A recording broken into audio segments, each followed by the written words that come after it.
Hello, this is Deborah Tavares with StopTheCrime.net, and I'm here with Barrie Trower from the UK. And we're going to be talking about specifically this document today that was found on the White House website. And it's entitled, Realizing the Full Potential of Government-Held Spectrum to Spur Economic Growth. And it says, President's Council of Advisors on Science Technology, dated July the 20th of 2012. Now, we're quite honored to have an opportunity to discuss this document with Barrie today. And a little bit about Barrie he is of course visiting the United States right now from the UK. And in the very early 60s, he was trained as a government microwave warfare by the establishment, for the microwave warfare establishment. And he looked at aspects of microwave warfare, and when he finished the time that he spent in the military, he had a lot of expertise in the microwave field, and he was asked to carry on with this research. And it was a new Cold War that he discovered with microwave. Would there be anything else you'd like to add to that? Only that microwaves from the 50s were used as a stealth weapon, as they still are today, only they are obviously much, much more sophisticated. The 50s was really a trial time where different countries were just using people who had no choice, prisoners, psychiatric patients, dissidents, and they were just, it was really beam them with this for as long as it takes and see if this frequency or pulse frequency has any effect. And if it does, we try a different type of group. But they had 25 different categories of people, including children. And pregnant women, 25 different categories. And so from the 50s, 60s, 70s, 80s, we've been developing microwave weapons right up to today, and they are incredibly sophisticated today. So if any government says that microwaves have no effect on you, the question is, why have you been spending billions upon billions of dollars with the military for the last 60 years improving them? Well, that would be true. And in this document, Barrie, it has a number of experts that are involved in this particular technology and in this particular document. And I'll just name a few of those experts now. They're called the key members and spectrum experts, and they would include, and not limited to, Stanford University, because of course many universities are involved in this technology that are funded by the military. But the White House spectrum management team is Google, Microsoft, Stanford, and Harvard universities, and I want to draw the attention of Harvard University as being one of the universities involved in the origination of the Silent Weapons Quiet Wars technical manual that is on StopTheCrime.net. But also Virginia Tech, UC Berkeley, the National Telecommunications and Information Association, the FCC, and NSA, and there are many others that are involved in this as well. So as we go through this, Barrie, I would like for you to explain some of what you see in this document, if you would, because it's going through 13 pages. So I'll keep it near me. It's 13 pages, and they're talking about what the purpose of the spectrum is for. And if we could flip just slowly, each portion, it represents one page that is on our website. Okay. One of the things you said, the universities, yes, for instance, yes, they may not be guilty. And I can give you an example. the government holds massive amounts of funds for research, and the universities apply for research grants.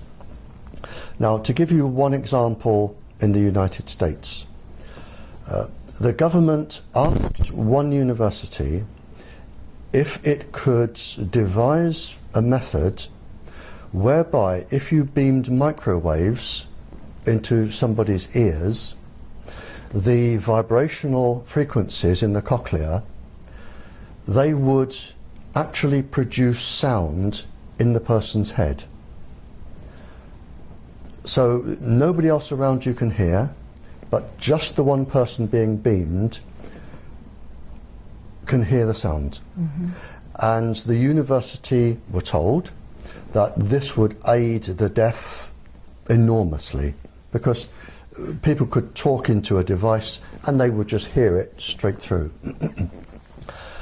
It was also picked up by the superstore manufacturers, who said, well, we can also use this for good, because if we have shoplifters, we can beam the pulse frequencies to the shoplifters to say, you're being watched, put this down, and we will prevent crime.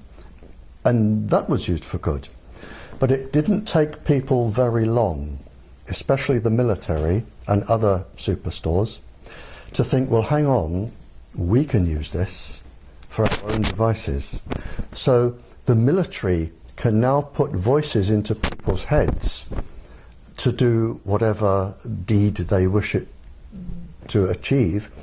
And the superstores have also realized that rather than say, put that down, you're going to steal it, if you're indecisive and you're shopping, they can say, you really do want to buy this. And after 9 months, and I got the figure from one of your courts, because somebody took one of your superstores to court for beaming them. And they made a phenomenal profit in just 9 months. Phenomenal profit. But because your Federal Communications Committee say microwaves are safe, the case fell. Right, because there's no standards. No. So, well, they know what the standards are. They're just not. All I'm saying, when you're reading out the universities, and they may be acting totally innocently, and it may be that the recipients, after the research is done, say, now we will turn this to our advantage. And that's very possible, because so much is very compartmentalized, and that's how they're keeping this monster escalating. Yes, to the degree that they are. It's deception.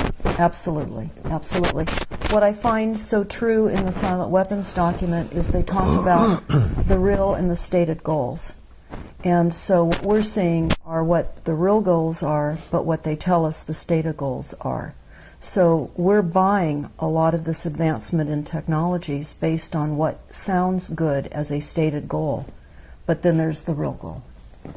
And I think as a global population, when you look at the silent weapons protocol, that's that 44-page document that we spoke about just a bit ago, we can see that this is a well-planned program overall by a few. And so certainly while many are unaware of what is happening, a few are. The most wealthy, knowledgeable, the ones with the mythologies to carry out without our knowledge or consent. This was programmed in 1976. I can tell you from the title, I know it's programmed in 1976. Because in 1976, your government produced a list of all of the illnesses that you can develop from continuous low-level microwave irradiation. Everything, neurological, physiological illnesses. But in the same document that was released under the Freedom of Information, and I've referenced it in my latest paper that I'm reading tonight. Okay. If you get a copy of that paper, it's referenced in there. But what your government also did that was rather naughty, they asked all of the other governments in the world, the influential governments in the world, basically to deceive the public. And they were to deceive the public really for two reasons. The first is to avoid lawsuits, and the second was to protect industrial profit. So the bottom line is massive corporate profit at all absolutely, costs. and your government printed it, and I've written it down. They say that basically the public must be deceived to protect industrial profit. And this is here, it's in the title, economic growth. That's exactly right. And also in the silent weapons document that you're well aware of, they also talk about the key to global control is through energy. And we see that happening now with the frequencies and the micro. It's all energy. We're energy. And they want to control it all, even us. There is a counter-argument, and I deliberately do not take sides. I look at arguments from both sides, and I decide myself who I think is right and wrong. But a counter-argument that I do not accept from the English or the American governments is that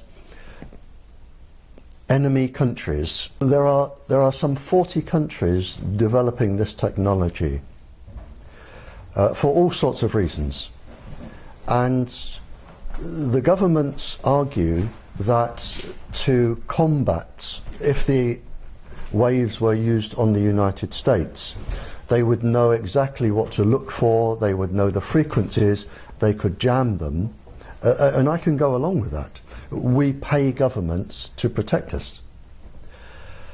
What I cannot go along with is the fact that 25 categories of persons without their choice, and in many cases without their knowledge, are being experimented upon with these particular frequencies to cause all of this.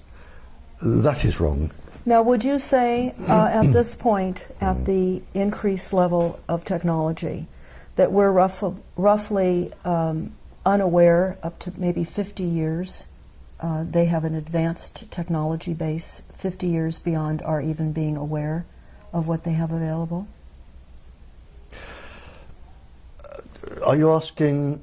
I'm not sure I understand fully the question. I'm sorry. Okay. What we're understanding minimally is that there is a 50-year variation of advanced technologies that are out there 50 years ahead of time that we are unaware even exist right now. No. You can't have technology 50 years hence. We do not have. You can have ideas 50 years hence. You cannot have technology 50 years hence because the world can't keep that many secrets. And scientists, there are scientists, and I go to countries all over the world. I go to countries that despise the United States, and I go to countries that love the United States. I go to countries that are at war with countries I've just left. And I really don't take a stand for or against anybody. But the scientific community that I talk with at these conferences, they often say to me, if you go to this country, please warn them about this. Scientists in the whole do not want mass genocide. They do not want total government control because they have families and grandchildren and great-grandchildren.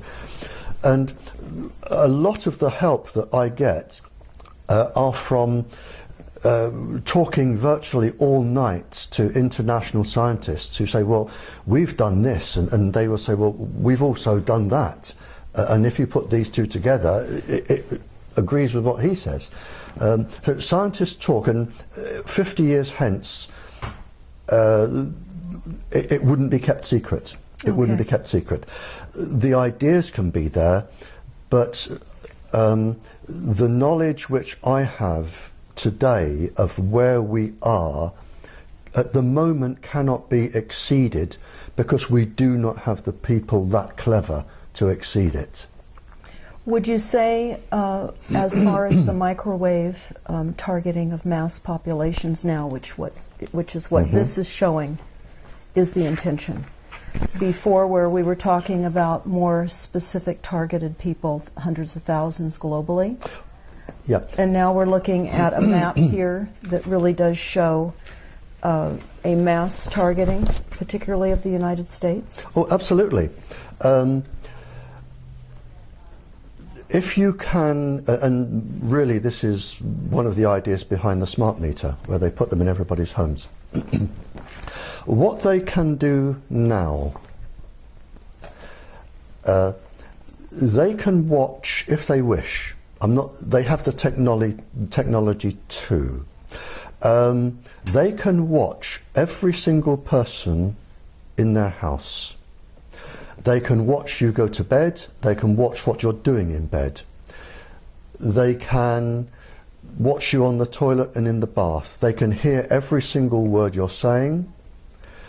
They have a machine which will measure your hormone levels. They have a machine, provided they're within 150 feet, they can measure your brain activity, and they can even tell what frame of mind you're in. Now, if they can do this to an entire population, most people would not like it done to them, but they will be unaffected. And from the government's point of view is, we're really not interested in 98% of the population anyway, but we want the 2% that could be dangerous to the American citizens. But that doesn't apply. They then go on to say, well, hang on, there's a group there that are obstructing us doing this, demonstrators.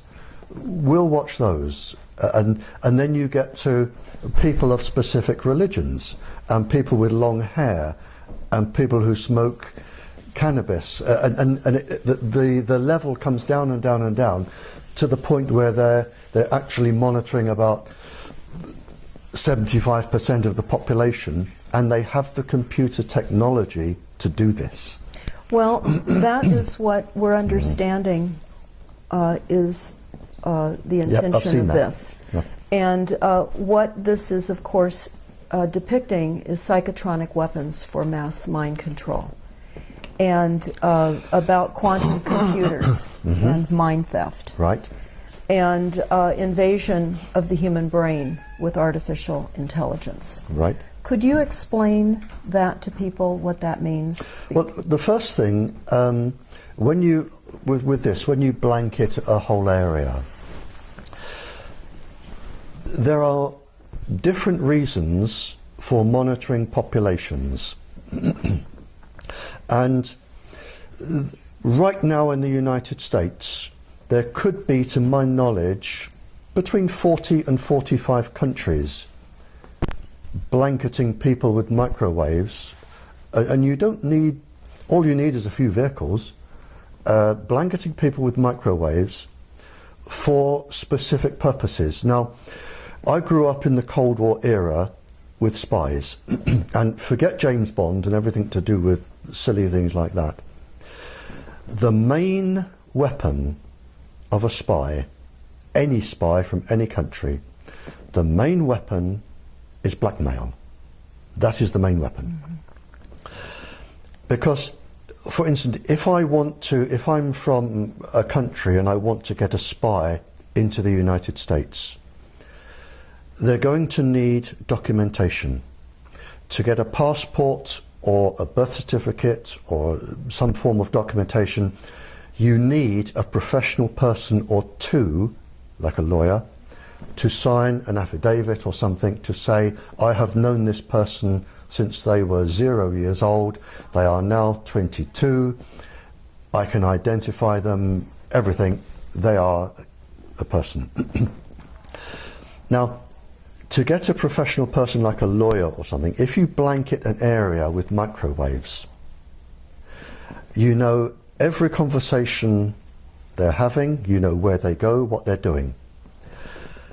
Now, for instance, if you have a person who is a paedophile, a person who has a mistress or two, a person who is a secret alcoholic or gambler, and they would lose their job if it became known, all they have to do is go up to that person and say, this is what we have on you, and you're from another country, obviously.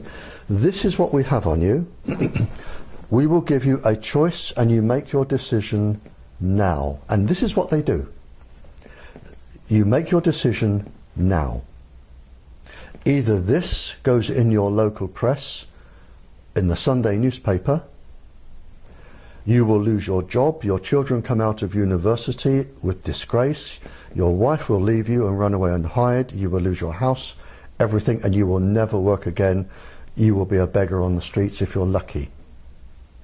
Or you can sign this piece of paper to say that you know this individual, they are an upstanding person, they deserve the passport or a job reference, they should get this job because they are highly recommended.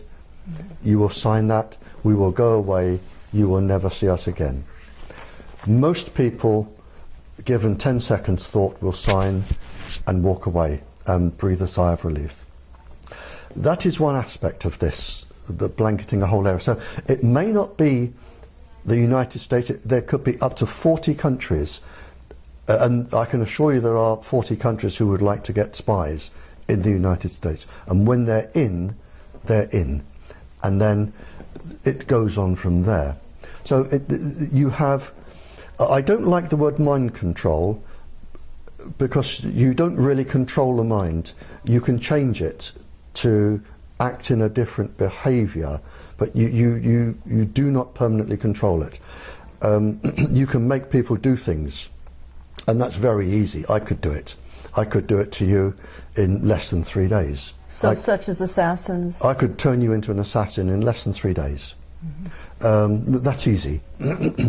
So there are lots and lots and lots of different reasons for blanketing an area and watching people.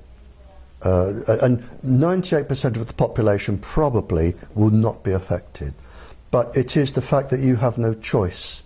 And if you upset somebody in the government, they can abuse their authority and target you.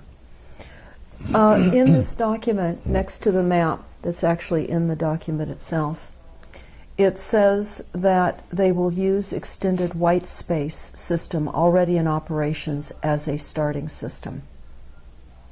Well, there's a contradiction in terms there, because white zones, white area, white space is usually an area totally free from radiation. Or it can mean an area which is blanketed, like a white blanket across an area. So different countries use different terms. So it could mean a totally free area, a zone-free area, or it could mean an area which is already totally blanketed, so that no other country can put their frequency into this area because it would be jammed, and only the United States will control this area. Okay, so in respect to this document, this could be a white space then in place that would protect the United States. This document is so bland that when you read anything, it could mean 3 or 4 different things. Okay. It really is so bland, and deliberately so. And yes, exactly. Well, they also talk about modifying the rules to allow general authorized access devices to operate in 2 bands. Are you familiar with what this may mean, or is this all part Well, again, I mean, there are around 300,000 million bands they could use.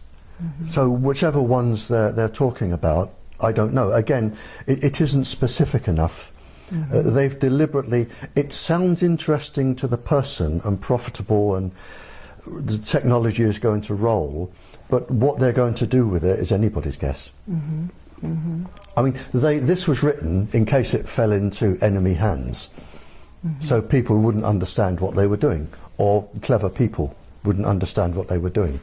Well, we do know one thing just by the title, which I know you've discussed in Ireland when you brought this document up, where it said realizing the full potential of government-held spectrum to spur economic growth. Exactly. And the economic growth is not for the country's citizens. It's for the industry. It's for the corporations in the industry. Exactly. That's correct. Okay. Okay. And then we have a variety of participants here, major industry participants. Google, and we know the World Bank is involved. We know that much of the corporate banking structure globally is involved and interested in this. Again, I'm not taking their side, but I do talk to these people. And some of these people, if government advisors and chief scientists approach somebody in industry, and the person in industry generally has done a degree in law, civil law or something, or some other economic degree. They do not have degrees in nuclear and atomic physics. They do not have qualifications in microwave warfare. They do not have other qualifications. So if, and you know, in England it might be a knighted person. If somebody who is highly respected by the government with a government chief advisor goes along and sits down and says, we can make you a lot of money if you do this, and we are also going to benefit the population, they will believe them. So again, if you have the industries there, it is probably not true that they know or realise the harm that they are going to do, because they have families and grandchildren and great-grandchildren, and I suspect a lot of them wouldn't go ahead with this if they fully understand the situation. There are many scientists who realize what their scientific experiments have now caused. They're not being used for the benefit of mankind. And they're now seeing how those are being used against their children, their families, and the world at large. And they're coming out and they're letting this be known. And they're now being targeted with microwaves, and the inventions that they've created are now being used against many of these whistleblowers, would you say? Yes, and I can give you a specific example from a chief scientific officer in England. But if you're going to become a whistleblower, you must realise, first of all, you're going to receive death threats. And these are very serious death threats. You are going to lose your job. Your children are not going to get a job or go to university. It is a family sacrifice as well as yours. And I can give you an example. I received many cryptic and strange messages from senior persons. And I received a message from a very, very senior government scientist in the top secret experimental place in England. And he said, I need to talk to you, Barrie. And I said, okay. And we met. And he said, I'm going to give you the perspective from where I am sitting. He said, we have received a contract from the government to do research. I'm researching microwaves, the effect of microwaves on the brain and the heart. He said, now, I am one of the country's leading research scientists. What they have asked me to do is study the brain and the heart being exposed to various microwaves, a specific pulse frequency known to affect the brain and the heart.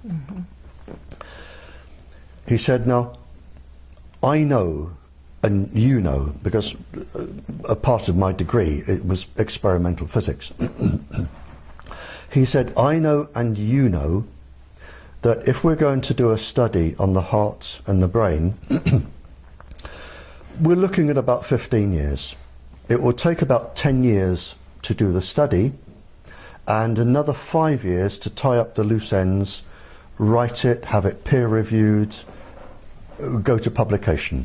Mm-hmm. So he said, you and I know, because if I said to you, how long would it take you to do these experiments, you would say to me, 10 to 15 years, mm-hmm. which is what the drug companies do when they're testing a new drug.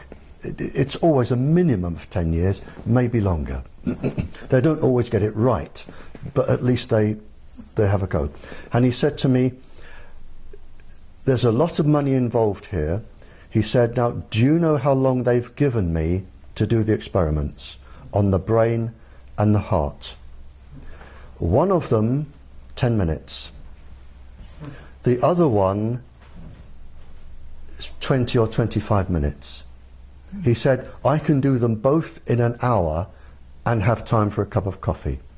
He said, now, I know that when I do these, the results are going to show safe, safe, safe, safe, safe.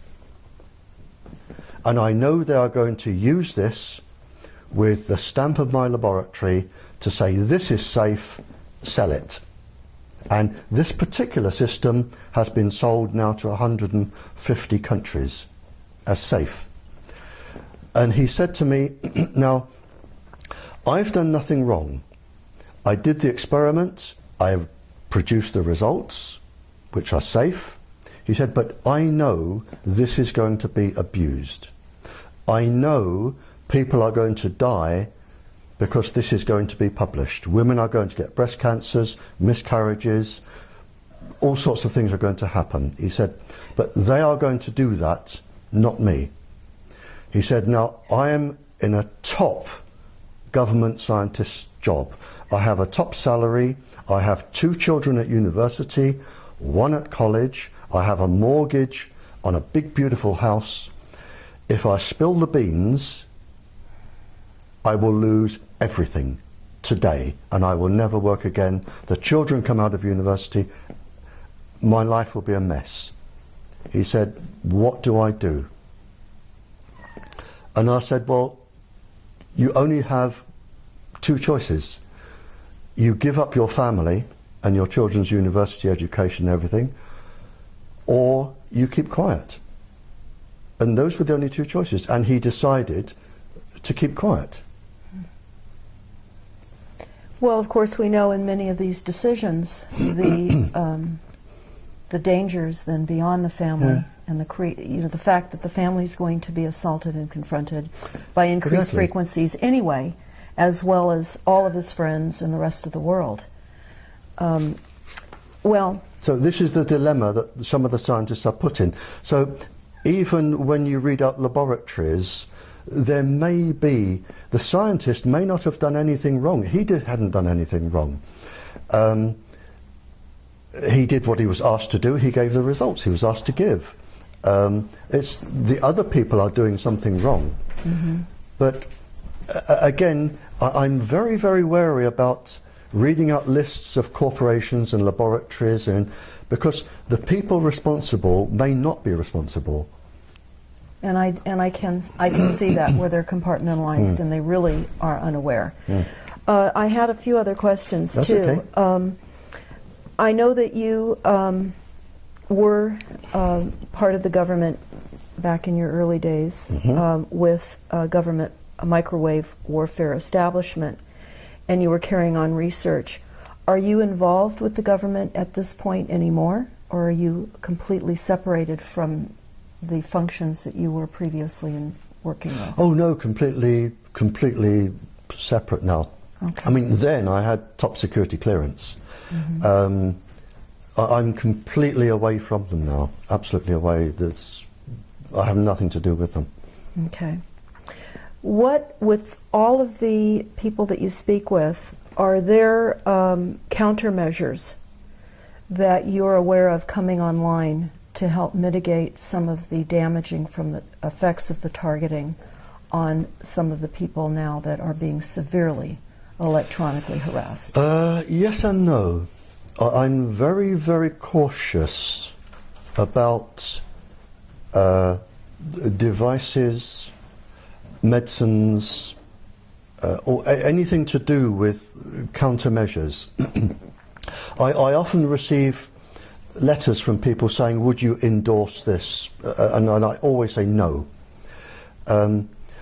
Unless somebody can prove through rigorous, I can't say the word now, rigorous scientific experiment that something works, it may work, I don't know. But there are all sorts of charlatans who will make a device to sell to people who are vulnerable, to make money. Another way in which corporate profiteering. So the devices may work. I don't know. I honestly don't know. I've never tested any of them. But if somebody produced, I mean, there are obviously, if the body is suffering, there are obviously chemicals and medicines that will help. And they will help. For instance, boosting the antioxidants, boosting the nighttime melatonin. That certainly works. But you have to be very, very careful about buying devices that will protect you. They may, but they may actually be even more dangerous, especially if they're jamming signals, because they're also sending other microwaves into your body. You know, so you have to be incredibly careful. Since this is now a new Cold War that we're finding ourselves in, it's a Cold War. Yes, it's a Cold War now between, I would say, certainly 15 to 45 countries. So everyone's targeting everyone. Oh, without a doubt. And I can be even more specific. When I speak to schools, you see, the problem is microwaves are so easy to produce. And lists I got from when I was talking to spies, and things like this, the lists are available now. So if you can, all you need to do is make a microwave transmitter, which is incredibly easy, and add the pulse frequency, which is even easier. You can make these weapons. So, and what I say to schools is, to the students in schools, I say, please be incredibly careful. Every time you touch a keyboard or an iPad or an iPod, every time you put your finger on any microwave device that transmits, up to 45 countries can be storing that. So if you are a young couple in love and you've got the people in separate houses and they're in their bedrooms, and one is can we do this, I'd love to, how about this, you know, send me a picture of your chest, zonk, there you are, and they carry on. Now I say to the schools, assume that 45 countries are actually recording this, and they have the capability. And when you are a graduate and you are a professional, they're going to come back and they are going to sit in front of you one day, if they wish, and they are going to say, do you remember writing that? You should have a criminal record. Your job doesn't allow people with criminal records. How about just doing a little favour for us and we'll tear this up? And if you think of what teenagers, and the average American student sends 3,000 texts a month, if you imagine some of these texts going backwards and forwards. Up to 45 countries can be storing this, and you're all clever, and you're all going to university, and you're going to be exactly where they want you. And if they want to, and they want you, they're going to come back, and you're going to regret this. Speaking of universities, here in the United States, as well as internationally, and in the United States specifically, we have a new curriculum that has been introduced called Common Core Curriculum. And it is a curriculum of essentially dumbing down both math and science. They will not be teaching cursive writing any longer, which helps to fire off the right and left brain. The children will not be learning how to read a calendar. And math and science is going to, as I say, be dumbed down.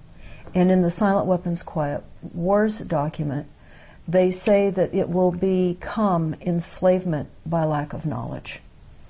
So in conjunction with the microwaves that we're all being faced with, that are certainly causing confusion, inability to sleep, and levels of anger, and all types of emotional, mental, and physical ailments, along with the dumbing down of the global population, whether everyone is targeted or not, they're being targeted through the entire process of the system, even beyond the frequencies.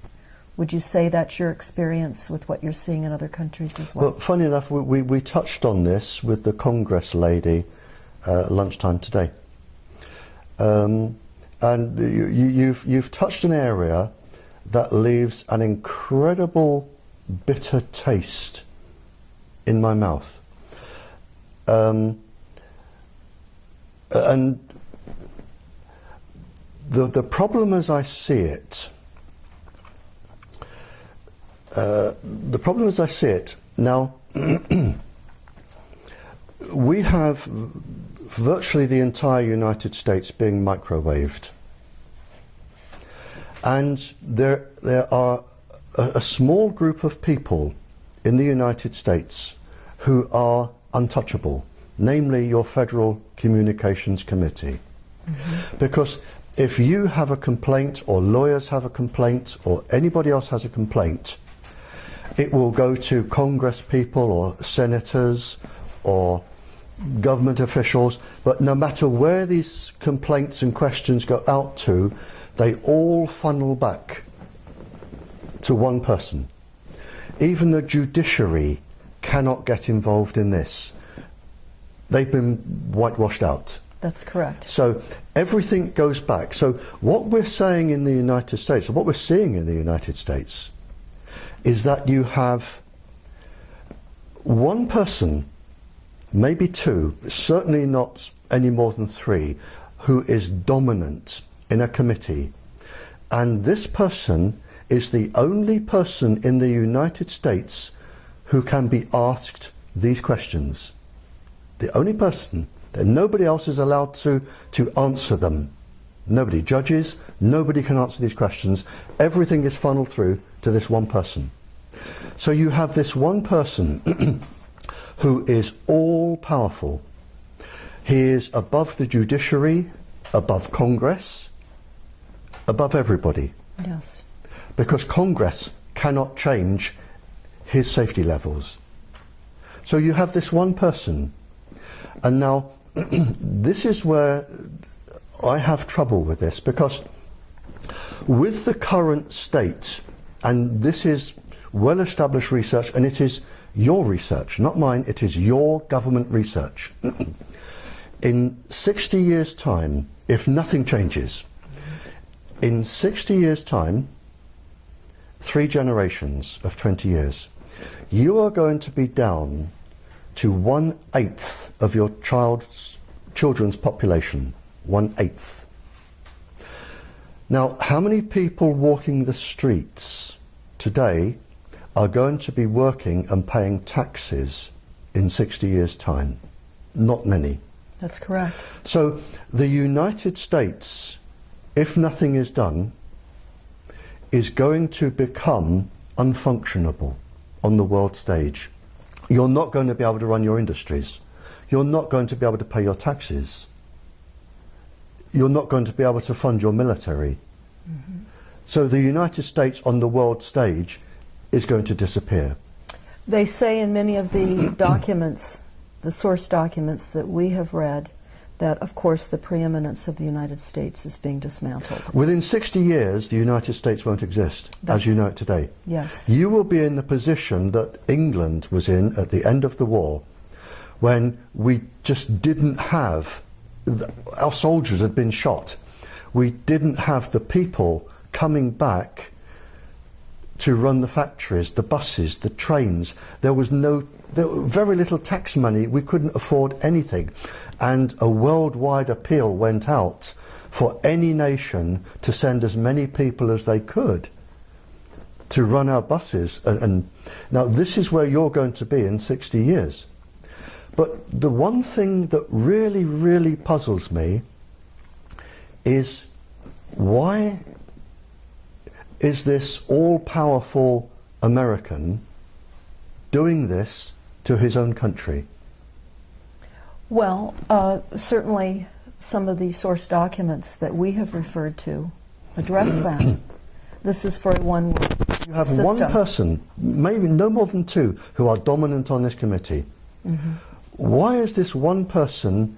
Because he has to know more than me, because of the virtue of his position and his expertise with microwaves. He has to know more than I do, and if I know this, he has to know it. So he has to, in my brain only, he has to be intentionally bringing the United States to its knees. And the question I want to know is why? And I can't get around that. But he's made himself untouchable. Yes. And why should one person decide Congress will not interfere with my levels? The judiciary will not interfere with my levels. I am going to control this. And he must know he is bringing the United States down, and you only have 60 years, and that is it. You'll be finished. Well, certainly many of the source documents that we've reviewed that are on our website. He ignores them. That's the thing. Well, he many them. of them are written by them, though, too. And we're looking at transhumanism now as a coming agenda, where they're going to be bringing online a replacement for humans. And we see much of that research occurring now in most of the major universities, certainly here in the United States. But this document here, this NASA plan, talks about robots, cyborgs, and humans. And we're really starting to see the replacement of humans by machinery. Well, again, and I'm not being deliberately obstructive, but I'm going to rush to the defense of the industry. And I do know, because I've spoken to the scientists, the government approaches an industry and it says, if we can implant, and it can be nanotubes, which will be triggered, a chemical will be triggered, or an electrical signal will be triggered with a microwave pulse going to the brain, or you have the creatures that live in the oceans that photosynthesize from the sun. And when you photosynthesize, like euglena or lithophores, they produce minuscule electric currents.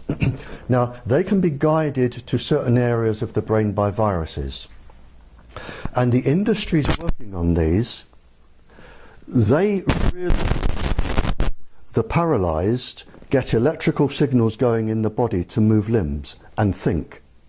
And by beaming them with microwaves, you can actually get paralyzed people moving again, or people, brain damaged people, you can get the electric current back into that part of the brain. So they are doing an immense amount of good.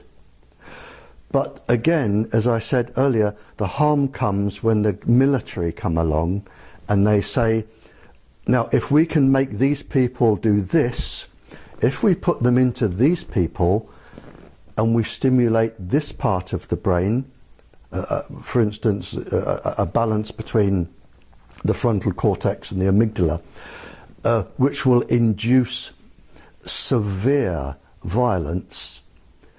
So you can use things for good, and they're developed for good, but other people can use them for bad.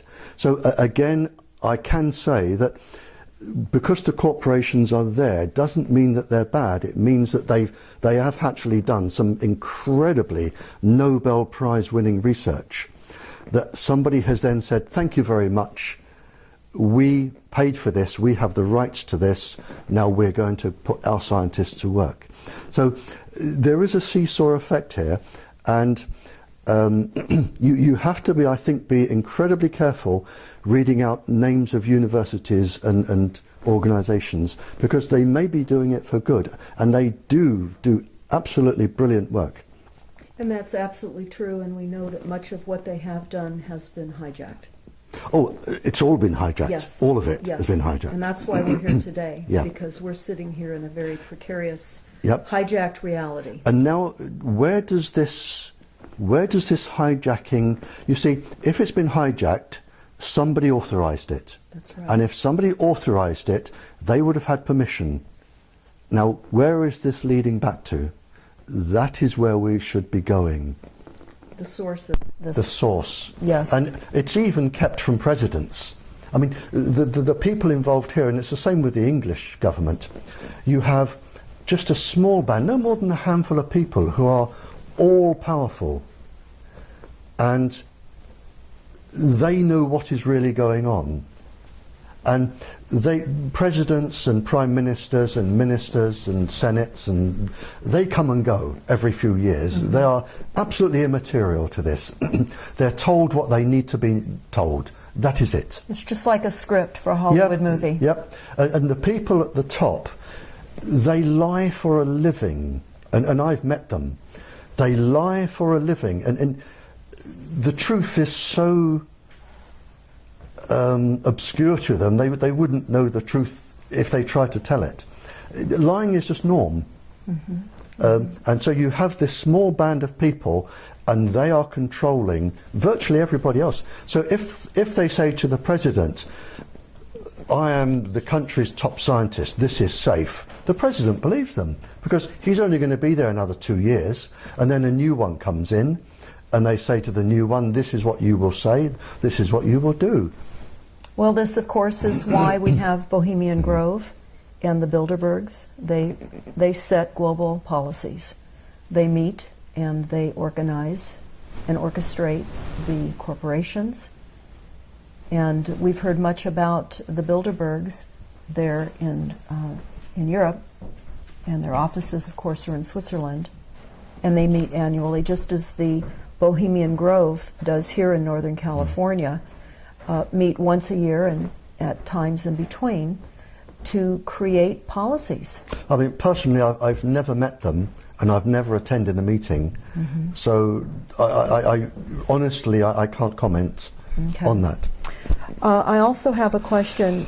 Have you heard anything about the activation of catalytic genetically spliced virus and bacteria? I know you were just mentioning some of this via bacteria hybrids by the use of advanced targeted photocentronics. And there have been rumors from insiders for years that psychocentronic can also be deployed to reduce a person's natural immunity, allowing the opportunist virus and bacteria the ability to gain control when they would normally be suppressed. Could this be true? I mean, you've covered about 50 years of complicated research there. I mean, just any three of those words could spark about an hour's conversation. Is it being done? Yes. Can I go into that? No. I can answer it. It is far too. We would need to sit here for a week and not even scratch the surface. Okay. Yes, it can be done. Are they doing it? I don't know, because they haven't told me. Is it possible? Yes. But I don't know that they're doing it, because if they are doing it, it is in secret, and I don't have access to their secrets. I've never been told by anyone that they're doing it. Theoretically, it can be done. Whether it is being done practically, I don't know. There are people concerned too about the electronic warfare and how we can use it against terrorists, but it seems as though since we have 45 countries all engaged in inflicting electromagnetics on other countries, it seems like we're all battling one another. So do you see an opportunity to control this? It's uncontrollable. I mean, what we have now started is a runaway train. It is absolutely uncontrollable, because if the United States stops research, there are 45 other countries, some of whom probably do not like the United States, that will say, that's good, we will now be the world leaders. It is uncontrollable. People now have to progress. Where it's all going to end up, I don't know, but it is absolutely uncontrollable now. There are too many different laboratories over the world studying too many different things. There are too many different organizations looking into microwave weapons. It is absolutely uncontrollable. And as you said, we've now gone into a new Cold War. And I don't know where it is going to end. Well, this certainly is a silent weapon system for a quiet war. Oh, it's been that for 60 years. Yes. There's no problem with that. Somebody asked and was wondering, of course, about Wi-Fi in restaurants, etc., and in the coffee shops that are globally situated now with Wi-Fi opportunities. What would you say to the general population about Wi-Fi, and what other kinds of repressive stances can they make against this attack of artificial frequencies? Well, Wi-Fi uses a known weapons frequency. That's known, and it is going to cause harm. There is no doubt there. And again, the owners of cafes and bars that have Wi-Fi, they would have been told something that wasn't true. So the only thing you can do is advise them to fit a fibre optic cable, a high-speed fibre optic cable, if they can be told the truth. Again, it is not their fault. And people come in with their computers and their smart thingies, and they sit at the tables and they press away. So the cafe owners, they're just giving people what they want. They're making money from it because it's good for business. They're employing people, which is good. But if they were to just run a few cables, they would make just as much money, and they wouldn't be doing harm. But you can't tell them they're doing harm because of the control over the press and the television companies and the radio companies, because if you even begin to mention it, the industry will come down like a ton of bricks and say, we are pulling out our advertising. Now, how do you like that? So what we're really saying is, for the protection of people, they have to either be hardwired and or stay away from locations that have Wi-Fi. They need to stay as far removed from the cell phone towers, the antennas, the smart meters, the electrosmog that our cities are experiencing. Yeah, is that the only thing? Well, the system can be made a lot more safe. But of course they don't know it needs to be made a lot more safe. So maybe our talk from the Congress lady this morning if we develop somewhere there and we can get something broadcast nationally.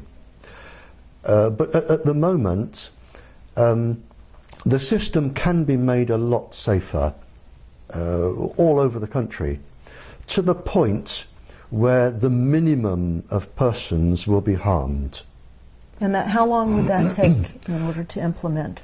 Oh, if you started now, you could, and provided you had, I mean, once this bubble bursts, there is going to be an enormous business for somebody, enormous profits in fibre optics and things to do with even cell phones. I've read from Dr. Andrew Goldsworthy, who is an incredibly clever scientist from Imperial College, London. Imperial College is the sort of Oxford and Cambridge of London, and you don't get to teach there if you're stupid. Now, he has described how microwaves can be made safe. I don't understand at the moment the full technology behind it, but he has described how they can be made safe, and they will work. Fibre optic cables everywhere you can. The technology is there to make everyone can still have their toys, and they can still use them, and they will probably work better, and it will be a lot more safe. The problem is it needs to get to everybody, but the technology is there today, and in terms of how long it would take, depending on manufacturing outputs, depending how quickly you could convert a few factories, but whoever comes up with this first, there is going to be billions upon billions to be made with this. Well, the concern, of course, would be is that we have a corporate structure that is engaged in massive profits over people that are becoming quite ill. Yes, but the profits will only last until people like me touch the right person who touches the right person who says, why does that man have so much power? Why doesn't he answer to Congress? Why doesn't he answer to the judiciary? Why doesn't he answer to the president? And when the people in authority say, well, hang on, he has too much power, let's ask him a few questions and see how right he is. And when you can show that this person is actually wrong, and I know he's wrong, and I would challenge him here to face me live on television, and I would stand my ground and I would prove he's wrong in less than 5 minutes. When these people can be brought down, and it's not going to take long, because these people have immense power, but there is one thing they cannot do. They cannot stop people dying. They don't have that power. God has that power, and they have no more power than God. Sooner or later, too many people are going to die. Too many schools are going to get leukemia clusters. And when that happens, the swirl is going to change. And I suspect, and I'm going to choose my words very carefully here, some industries are going to crash overnight. The shareholders are going to think, hang on, half my life is buried in this industry, zonk, I'm going to this industry. And you are going to have some industries crashing, and this is going to be money orientated, not orientated by morality. It's going to be pure greed. And one industry is going to crash, the other one is going to go zonk with billions. And we will have a safe system. How many people have to die? I don't know. For us to get to that place. For you to get to, but I can tell you now, it will be between here and 60 years.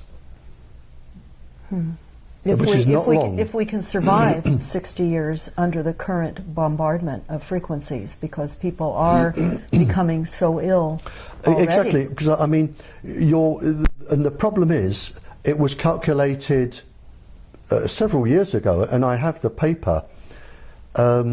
The cost of your sick from electromagnetic radiation, and it was the tens of billions, and it is going up enormously. So there's going to become a point when the cost of treating people is just prohibitive for the country, and people are going to die, and the bubble is going to burst. And when it bursts, I fear a lot of very influential people could be standing in the dock. And I really wouldn't like to be in their position, standing in a dock. I mean, in my mind, and this is a personal opinion, and I'm not, it's whatever libel, slander, I'm not doing that. But I would think with the death rate, an equivalence in my mind, and you can tell me I'm wrong, would be if Adolf Hitler stood in the dock for all of the deaths in the Second World War. I think it will be on that scale. So for the time being, right now, for those that are becoming aware of this enormous threat to humanity, what would you say would be the most important things for people to do? Leave it to me. And I'll tell you why. The moment an individual puts their head above the water, the industry are so skilled with the government at putting people down that you won't stand a chance. You will lose your job, you will lose your family, you will lose your house. That is unnecessary. I don't need that. Leave it to people like me. Our work is slow, but we are getting there. I have now spoken to around 40 royals, leaders of countries, leaders of peoples. The message is getting through. Nothing is ever fast, but we are getting there. But my advice to the ordinary person is leave it to us. We know what we're doing. We have the expertise. We've had all the death threats. We will get there. As we go along, academics suddenly jump in and they say, I'm an expert in this. I believe what you're doing. Please let me help. And we are getting there. It's not going to be quick. I mean, trying to stop the Second World War wasn't quick. You know, so if a person is going to take risks, I say, don't do it. Leave it to me and people like me. Let us do our job. So then what the average person could do is to stay hardwired with every opportunity for a communication wireless device that they have, keep it hardwired. Spread this information everywhere they can. Refer people to the YouTubes that you have so that we create a wider understanding through education of what we are facing. Exactly. I mean, if everybody started to go with cable, the Wi-Fi industry would collapse anyway. Now, what about the schools? Because we're noticing now that in many of the major universities, in the elementary schools, in the high schools, because of the economy being what it is and the telecom industry paying monthly rent to anyone that will allow us a cell phone sighting on police stations, on fire stations here in the United States, we're seeing these cell phone towers crop up everywhere. They're disguised as trees, they're in church steeples, they're in flagpoles. Some are not disguised, but many are. And we're seeing they're lining all of our major freeways nationwide now. And they're in communities everywhere. We just are staying at a place here in Portland, in downtown Portland. And collectively, from the antennasearch.com that we did, between the cell phone towers and the antennas, within a 4-mile radius, we have 660 combination of cell phone towers and antennas. Again, the school governors and principals would have been told from our one person that this is safe. And they would have been told there is nothing to worry about, research is inconclusive, it shows it's safe, and you're on a good thing. Whether or not there is a legal argument here, and there is in the United Kingdom. In the United Kingdom, a teacher, and I was a teacher is in, under law, a teacher is in what they call loco parentis. In other words, when a parent takes a child to school and hands that child over to the teacher is obliged by law to look after that child as the parent would. You cannot do anything to that child that the parent would forbid. It's against the law. That's the easy bit. So if and they are trying this in the UK now. If a parent says to the teacher, I do not allow you to microwave my child, and the teacher does, the teacher is breaking the law, because they are in loco parentis. It has nothing to do with the other laws. The teacher is breaking the law, and the teacher can be taken to court. That's the easy bit. In the UK, to take somebody to court for microwaving, it has been estimated you need £31 million. Mm-hmm. Well, that's putting an enormous burden on any of us to try to bring litigation against this. Well, they've said time and time again in England, take us to court. Mm-hmm. Our part of the trial is 3 years. And 3 years have passed. 3 years. No, our part of the trial, for all of the witnesses we want to call 1,000 witnesses. It will take about 3 years for our part of the trial. Court costs £100,000 a day, no legal aid. Then, of course, you have your 3 years, and if you lose, we'll have your house, your car, and everything else. Everything else. I'll talk just for a moment and let you take a break. How's that? We discovered here in California that all of the cities, in fact, it's actually nationwide by executive order, in their planning departments, have to initiate what is called a climate action plan or an energy action plan. One of the two is the title for this plan. In California, where we have looked at a number of these climate action plans, it's requiring, even though California has an opt-out now for smart meters with the utility companies, by paying a penalty. We have to pay $75 if you want to opt out initially, and then $10 additional per month. Many people feel, of course, that's an extortion fee. But what we have found out now is that with these climate action plans, it is required that cities have smart meters, and that all of the appliances that are not Energy Star rated, that are considered inefficient appliances, must be retrofitted now to the Energy Star appliances, which is a backdoor hookup of the initial intention to begin with. So many people now are discovering that the opt-out was an appeasement plan, a momentary sense of victory to reduce the fight against the smart meters. And while still they're being deployed, which is what industry calls this, a deployment, which is a military word, instead of installation. And this is now occurring nationwide here through the back door in all of our cities. It will do, because smart meters can be used for, they're Wi-Fi enabled. They can be used with Wi-Fi, with all other things. And again, we're back to the man at the top. And it's not until enough people have died that these will be stopped and turned off or made safe. But sadly, people are going to die they are going to make an enormous amount of money on the back of this, but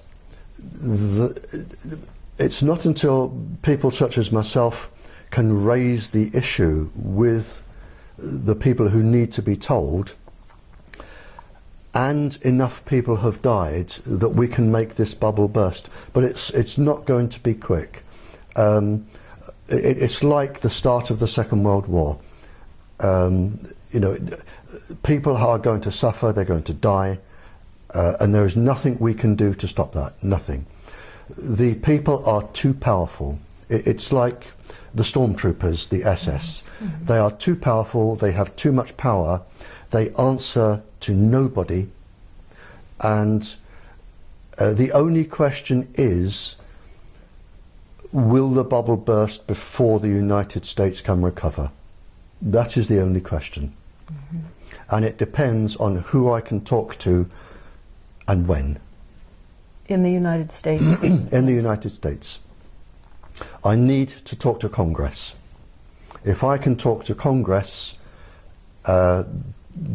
we may have a chance. Is there any one or two people in Congress that you've identified as? I won't give you their names, but to date there are two people who may be trying to get me to talk to Congress. Okay. And so then in the meantime, for the safety of all of us, we reduce our frequencies, we hardwire, and we do everything we can to get the word out on our level so that more and more people become aware, so that then in our local cities, in our city councils, in our county board of supervisors, we're getting this information to them, who may also possibly be carriers to higher levels of government with the information that we provide them. So all of this is going to help your efforts and other scientists who are very much aware of this cataclysmic situation we're all finding ourselves in. Well, it is, and there is no easy way out of this. Too few people have too much power. And as I've already said, you know, we have people who do not answer to the judiciary and the president and Congress, and they are causing this. And until somebody actually takes their power away and questions them, this is going to go on, and it's only a matter of how many people have to die until it can be stopped. Well, Barrie, I want to thank you No, it's my pleasure. for speaking with us today, and sincerely express our appreciation for what you're doing. But there is some good news. There, and I won't name them on camera in case the industry suddenly turns against them, but to my knowledge now, and I've had no input into some of them, and I've had some input into a few of them, so I'm not saying this is my work. There are lots of other people doing what I do. But there are now 10 countries who have realised this is happening, and they are making changes to protect their children and their population. So the world is turning. 10 countries isn't a lot, but it's a start. And if we go back a few years, we didn't have any. Now we've got 10. Now, with the level of remote targeting and now the use of satellites as well, how are those 10 countries, even though they're becoming aware of this type of new weaponry, how will they protect themselves? I mean, what kind of shielding is available to them in the interim? Well, their scientists will be working on this now, and shielding is actually quite easy. So that isn't really a problem. I've spoken to some of the scientists, and you could virtually make the shielding from half a dozen old bed springs. That's not complicated. So that would be more of an individual per house to house shielding? Yeah. But the 10 countries are now actively going against the industry. They're still using all the equipment, but they're making it a lot safer, and they're protecting their children. Are there instructions somewhere for people to put together these box springs to create shielding if they find that they're being targeted? No, and if there were, you would need quite a lot of expertise, and you wouldn't be allowed to do it because it means transmitting certain waves, and you wouldn't be allowed to do that. So it would be basically sending waves out against the incoming? Yeah. Okay. That was actually one of the questions that I had. Mm-hmm. So as far as the general population having that information, that's not... As hard as it sounds, for the general population, and I hate to be bitterly truthful here, but I haven't come all this way to lie. The only thing you can do is protect yourself, protect your family, and wait out the war, and that's it. So there was a question specifically to that, and they said they were wondering about what specific microwave signals and frequencies are deployed in this new Cold War weaponry, and what, in your opinion, is the core reason for them being deployed against the United States. And the second question is, do you have any experience with chopper frequencies being deployed as countermeasures? Well, again, we can't go on much longer than this. Okay. The problem is, I call it the silly boy syndrome. You have these young graduate boys or girls, they graduate in computer science at university, they then go to a firm or industry, and they think, I'm going to make something that does this. And they turn out this little black box, and it does all of this, but they haven't taken into consideration the frequencies, the pulse frequencies, the modulations, how it's going to affect children, adults, pregnant women. They have no knowledge.